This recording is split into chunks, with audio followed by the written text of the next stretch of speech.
গত কয়েকদিন আগে টানা বৃষ্টির জেরে জলমগ্ন ৩ নম্বর ওয়ার্ডের নেতাজি কলোনি, মালঞ্চি পল্লী, বড়সাঁকো এলাকা সহ বিস্তীর্ণ এলাকা। জল জমে থাকার কারণে নাকাল অবস্থা এলাকার মানুষের। রবিবার ওই সমস্ত এলাকা পরিদর্শন করেন ইংরেজবাজার পৌরসভার চেয়ারম্যান কৃষ্ণেন্দু নারায়ণ চৌধুরী। সঙ্গে ছিলেন এলাকার কাউন্সিলর মনীষা সাহা মণ্ডল।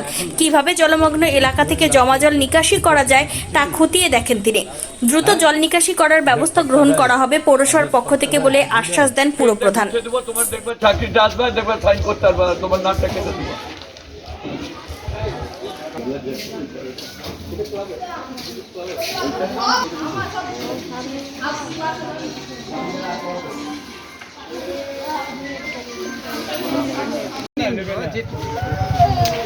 জামাটা তো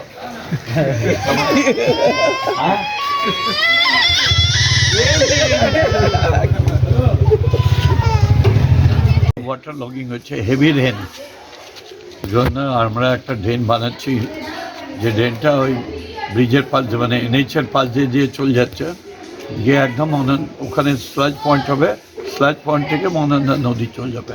এটা অলরেডি আমাদের একটা স্যাংশন হয়েছে এবং চলে এসছে, ইরিগেশন এনওসিও দিয়ে দিচ্ছে ড্রেন করার জন্য।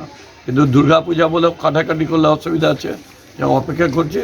তাও এই পূজার আগে যদি আমরা পাম্প করে জল বের করতে পারি, এটা চেষ্টা